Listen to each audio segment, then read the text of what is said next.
Hey everyone, welcome back to another episode. Today is the 30th of July, and on the 23rd of August, I will hopefully be shipping my bike out to America. For the last few weeks, ever since I broke the world record at Adcock on Star Wars Day, May the 4th, I've been building another bike, and I have been keeping it a secret because I kind of wanted to just build it on my own. Like I showed you the building process of that. I've spoken about my streamliner before, spoken about the building process of my high racer. And I was like, I've done enough build projects, to be honest. I'll just build it and then I'll surprise everyone when I rock up at the next event with this world record setting 2-wheel bike. But I figured I'd better not do that because that's sort of not what I'm about. I really want to showcase what this sport is, engineering coupled with fitness and stuff like that. And this sport is kind of on teetering between complete collapse and just getting through to another year, not only in Australia but also in America for World Human Powered Speed Challenge, because Al and Alice this year, they're going to retire from organising the event, and it is a lot of work. So if no one steps up, it's kind of going to stop. So I'm going to probably put my hand up to help out with the event because, I have the tattoo on my body, so, I'm super duper into this sport. It is literally my life, and I've dedicated more than a third of my life now to the sport. So I figured I'm just going to show you the bike. So I've done a little bit so far.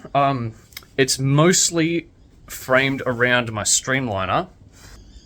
It is basically identical to the seating geometry of this because the seating, although the trike is more reclined and it's slightly different, the bottom bracket height to the seat height is the same on all my high racer, my streamliner, my trike, and the other bikes that I've ever built, like my stationary trainer. It's all the same. So it's essentially the same geometry, which is really good for training. It means that I'm in the exact same position for every bike. I can train the same muscle groups. I kind of get the same feel, on same center of gravity and everything other than the high racer. So I'm basically building it around the streamliner, and I'm building it with the same technology, I guess you'd call it, as a streamliner. So bottom bracket is going to be custom, intermediate gears is going to be custom, it's going to be front wheel drive. The seat angle on the streamliner is actually a little bit more reclined than the high racer, so it's going to be the same as that. So it's basically going to be a bike that is the same geometry as the streamliners, because what I'm going to do is I'm going to build another shell from my molds, which are there and have barely been used other than this one and the one that Charles built. So I'm going to build another one and join the front and rear fairing, and then cut the top off so you can slot the bike in, and then it's just got a little top hatch a lot of other teams run. So it's sort of like a split fairing, but it's going to be 3/4 split up the top. So then I can ride it in a streamlined position. I can ride it with a top off so I can just see out and set some hour attempts at the local velodrome. But I can also run it outside the fairing as a streamlined 2-wheeler for running our Oz HPV events and stuff like that. So these are the wheels. It's not carbon disc, it's just carbon spoke fairings over the top of it. So it's a Sunringle Envy 406 by 23 rim. I've got a Schwalbe Pro 1, I think it is, 406 by 28 tire, so it's a little bit wider than normal. So it's pretty good rolling resistance, but it's also good traction for Oz HPV events when we're leaning right into a corner. These carbon discs, this side is dished a little bit like that. It just so happens that the exact dish of this is the same dish of the drive wheel disc side. So the non-disc side here is the same dish. So I basically used the same mold. I'll talk through that process soon. So I use two of those. The drive side of the front wheel is literally just a flat sheet of carbon, and then the bit around the spokes there, behind the cassette, it's just a bit of tape to fill in the gap. So flat sheet, which was dead easy to make, one mold and then two molds. And I've only drilled a hole in one side of the wheel for, you know, the spoke entry, because it's a lot more aerodynamic. So how I did that was I 3D printed little plastic standoffs. So the offset for the spokes to the rim. So it basically looked like these cups. So it was like a disc like that, and then I just filled it in with some what do you call it? Plaster of Paris. I did a circle to like where the spokes go from the rim down, and then where I've got clearance, so I could go straight across from the rim, and then where it's barely touching the spokes, I go up, follow the curvature of the spokes, and then into the rim. So I did that down there, and then, you know, I just put a little bit of spray paint on it, because spray paint's good enough to seal the plaster of Paris from resin or from the release agent, and then just painted release agent on and, you know, pulled a vacuum. So with these, I've done 45-degree layups, so I've only done 2 layers of carbon per side to make it light, but I've done 45 to make it as strong as possible. So yeah, that's the disc wheels, pretty much ready, and this is the seat mold. So what I did was I laid some plastic over the seat for my streamliner, and then I laid some fiberglass on that, bit of resin, and then I popped it off and filled it with foam so it like held its shape, flipped it upside down, filled in all the gaps so it was nice and smooth. So I got like a nice mold, and then from that I pulled another seat which is identical to my streamliner. This bottom half, which is I think 2 layers with 3mm foam core and then 2 layers, I formed in the bottom of the mold. So I pushed both the molds together, clamped it together so there's no gap, and then I just laid a bit of plastic in there, and oh sorry, it was Teflon tape, bit of Teflon tape on it, and then just like wet lay up that. No, I didn't actually, I vacuum formed that, yes. Even though there was a gap and it was pulling air through, I used quick set resin, so I just pulled a vacuum and smashed it out real quick so it didn't have any air pockets. And then what I did, I made this little contraption here.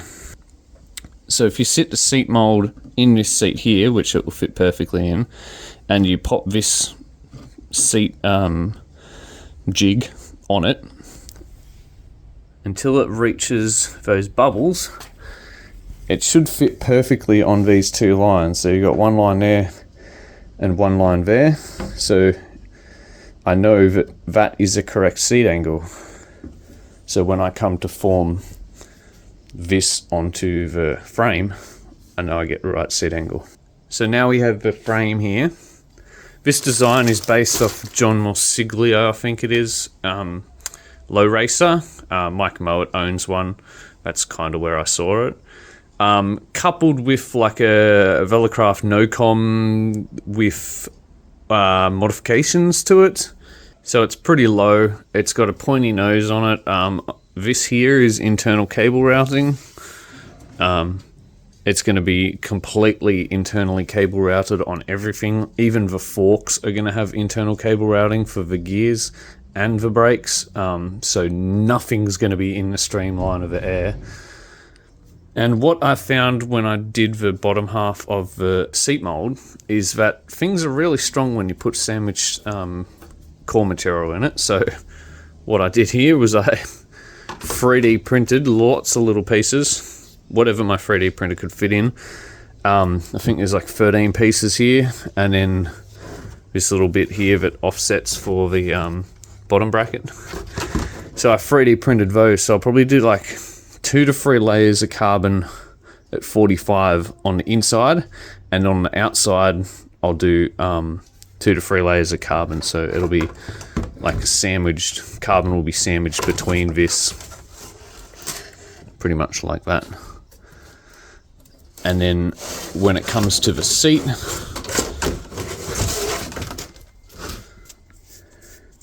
the seat will wedge up into here, and then I'll basically just form that back into the seat, and the seat will be contoured back, and then where my shoulders go up, that'll be formed back into like a rear wheel triangle, so it's like full aero at the back as well. Still within the legal limits, not classified as a rear fairing, so even the front, it's not really considered a rear front fairing. You know, it's got to not affect the airflow over the rider's body, so this is within reason. All the cable, chain routing is going to be internal, so I'm going to have a small chain ring that goes up to a step-up ratio here and then down to the front wheel. But this whole section here, I can put a aero guard over the top of it, so it fully encloses the chain routing to the step-up ratio. So that's going to be a lot more aerodynamic than chain sticking out in the air. And the head height is about the same height as the handlebars, so my knees come up to about here as well. So pretty much everything is lower than like the highest point of a bike, which is about there. So it's going to be out of airflow, because when I rode Tim's bike at Adcock Park, I noticed that there was like literally no wind on my face. It was like everything, because I was so reclined, everything's out of a wind, and because his bike's so well designed at the back, the air just flowed smoothly over it, and it was so much faster. So hopefully with all those things considered, this will be a fast bike. So I will keep you informed from now on my progress of this. I will show you the forks actually. So my road bike over here in the corner that I'm never ever going to use again, I've robbed some parts off that to do the bike. I've robbed the derailleur and the gears, like the cassette, but also chopped up the fork because it's a nice headset, good bearings, and very aerodynamic shape. So what I've done was I traced that out on a bit of paper, scanned it into a computer, blew it up on SolidWorks so I could sort of trace over it and get a rough shape. I 3D printed this, so it's going to be like fork, and 3D printed that, and then wrapped it in 2 layers of carbon, and it is really strong. It's only 3 layers thick of 3D printed wall thickness and 2 layers of carbon, so you can see it's a bit squishy here, but these inserts are going to go inside it pretty much like that. I'll just glue that in and then bond it up a little bit better. Yeah, so it's going to be super duper strong, aerodynamic, and it reuses one of my forks. And then I 3D printed a headset because I didn't want to chop the headset out of a frame of a bike, because I might want to sell the frame for like $50 or something. So I made the headset up and just wrapped it in carbon and then chiseled out the inside of the plastic, and that's what I came up with. And I've cut it in half because the way I've designed the bike is the headset sits like right next to where the intermediate gear bearing goes through, so I'm gonna have to notch like a little circle out of this so it'll slot in, so I'll have to slot it from the top and the bottom, so it's like everything fits just together. So yeah, that's another part,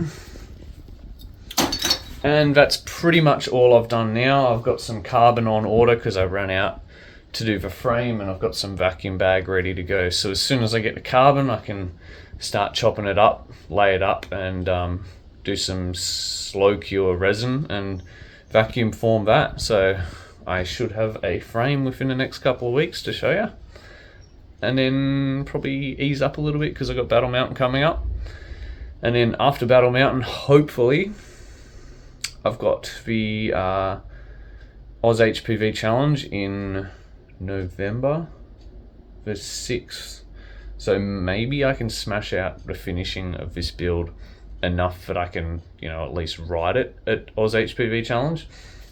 And then I can fine tune all the aerodynamic details for when I go break a record, because I want to break Sean Costin's kilometre, 200 metre, and then I can't remember who holds the 4K, but I want to break that as well. But it's like 459 k's an hour for like 4 minutes, so it's pretty bloody quick. So I don't think I'll make that, but I'll definitely want to break Sean Costin's 201 kilometre record. So stay tuned, and I'm glad I can share this with you guys now, because this sport needs promoting, because it is the coolest thing in the world. It's a combination of engineering and aerodynamics, fitness and speed, and the community's great, and I absolutely love it. So yeah, stay tuned, and I'll see you in the next episode.